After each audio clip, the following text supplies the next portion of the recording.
Hi everyone, I'm the plant propagator and welcome to my channel. I'm in the laboratory today and I'm so excited because the burlap phal approach is just working out so well. It's time to scale up and test it. So I tried mounting, I'll show you what these guys are in just a minute. I mounted some burlap phals on the palm trees outside my house and I showed you the mounting and it went really smoothly. But I'm really excited because the roots from the burlap phals have been growing a lot. It's only been, I think, a couple of months. Rainy season has started in Southwest Florida, or it's just around the corner, and this is going to work. So I'm very excited, and so excited that it's time to make more and scale up. So originally I just made a few of them, but we're going to be making 20 or 30 sheets of burlap phals today so that we can do a larger scale setup. So we're going to try around a golf course and around a house just to see how these guys do. I want to explain to you what burlap phals are. So the idea behind this is to take flasks of Phalaenopsis that we have, and these are pretty nice looking flasks. So we're going to take these flasks and deflask the Phalaenopsis that are in here, and instead of putting them in sphagnum or bark or anything like that, I essentially just drop them down on pieces of burlap, similar to this. Well, not similar. This is what we use. This comes from a ribbon of burlap. So I got this at a craft store. Cut the ribbon here that is about 6 inches wide, cut it into maybe 3 to 4 inch pieces. This is prepared by rinsing in water and then hydrating thoroughly. And then essentially the Phalaenopsis are just placed on the phals, on the burlap. It's good to probably place the roots that are down through some of the holes, and so that they can grab on, and we can use the burlap as a support for the Phalaenopsis, but also to mount them on the tree. The idea is just to place the burlap on the tree like this and wrap them. And then the nice thing is the roots that are growing on the bottom are going to be flat, and as they radiate out, and they grab onto the tree apparently pretty effectively.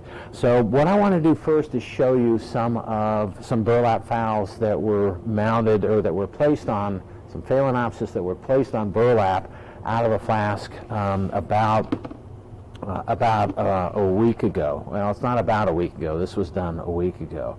And so these are some of them, and each one of these pieces of burlap right here has 2 phals, and we use 2 to 3 depending on the size of the Phalaenopsis. But what happens on these guys is that they grow, so the roots are through, but then they grow along the bottom of this plastic box, and this is then what gets mounted against the tree.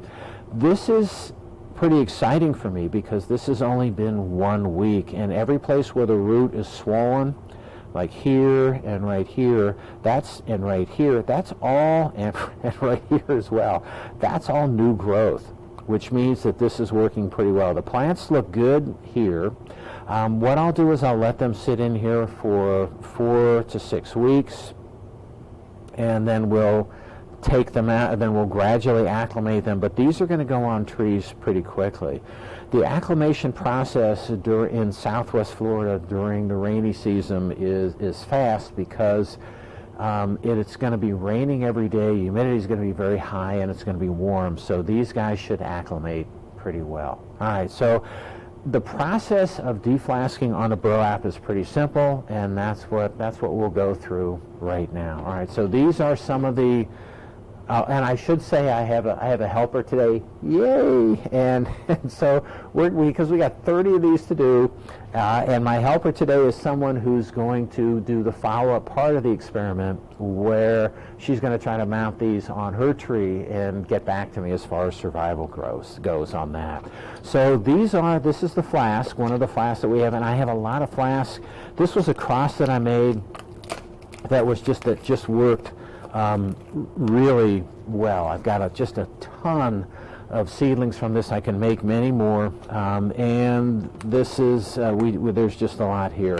After you pull the top of the flask off, and these are small tubs. I have some that are in the large tubs, and they're growing, and they'll do okay. But this is a small tub, and you can get an idea of what these guys look like here. So the phals themselves look pretty good. There's already extensive roots both here and in the medium.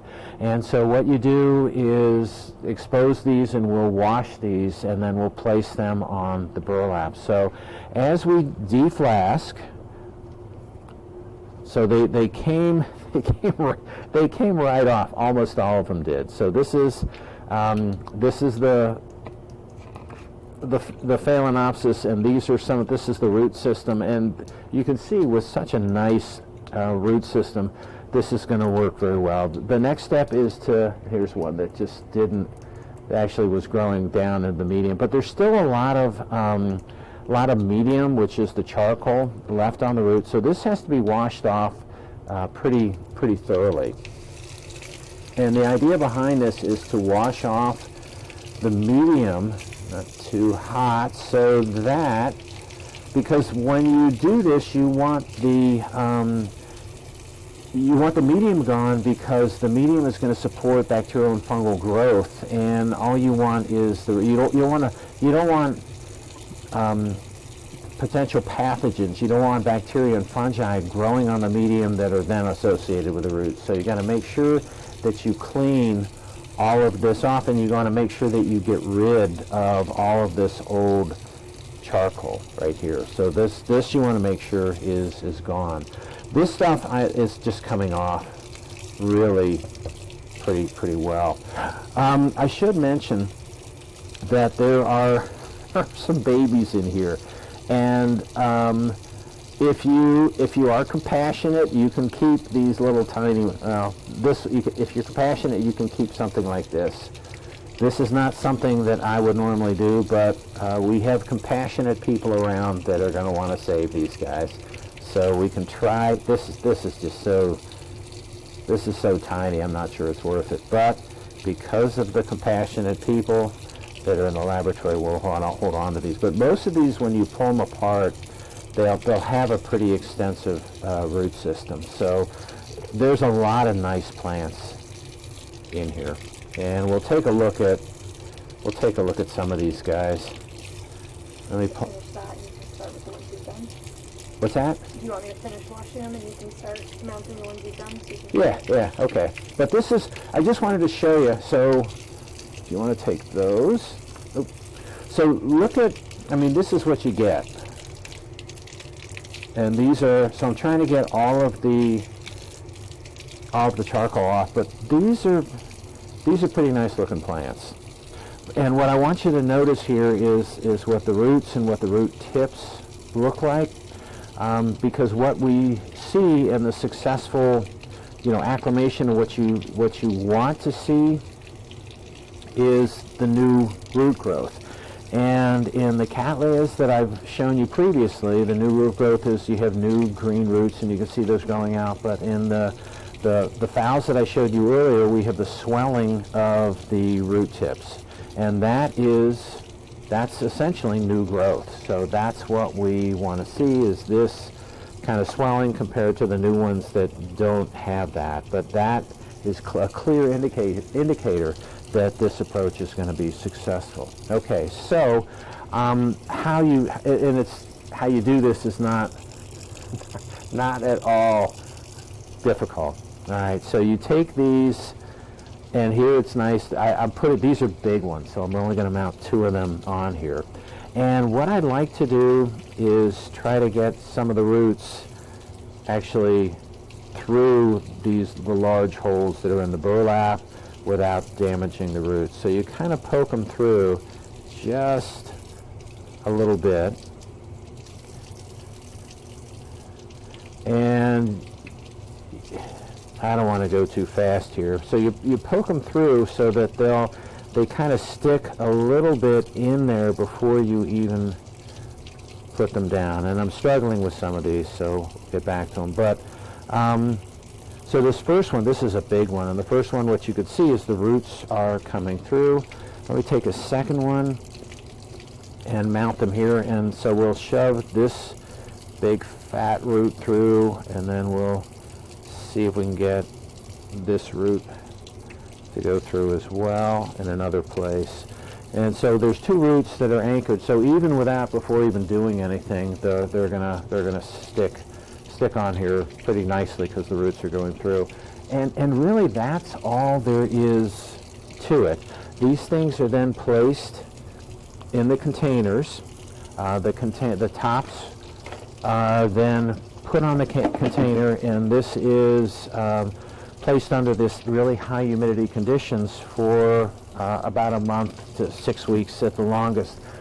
There's a time factor involved here, but the bottom line is you let the roots and the plants tell you when they're ready. So once you get significant root growth, then it's time to acclimate, which means gradually removing the lid of this container until it's ambient. Again, under very high humidity conditions that we have in Southwest Florida, it may be okay just to put these things directly outside during rainy season. The other thing that I didn't mention is that when I have containers like this, I remove the old, so at the bottom of this container, I've watered this pretty heavily, and there's a lot of water that's in this container. So every week I will remove the old water, and then I will splash these orchids with fresh water. The water doesn't have to be deionized, distilled water. It can just be regular tap water. That works fine for these guys. And as you've seen, even within a week it does well, but even longer period of time, I expect we'll get very high. I haven't lost any of these yet, which is, yay, a little bit of a surprise, but this can work very effectively. Okay, so that's all I have today for burlap phals. We're scaling up. We're going to plant them out on a lot of trees. I'm really excited about it because it looks like it's going to work, and we're going to make a really nice, showy contribution to a few areas locally, and we'll see how it goes beyond that. So that's all I have for today. I hope you enjoyed my video. If you like my video and you want to keep on seeing them, it would help me out if you could click on like, share, and subscribe to my channel if you're not already a subscriber. Okay, that's all I have for today. Hope you enjoyed it, and happy propagating.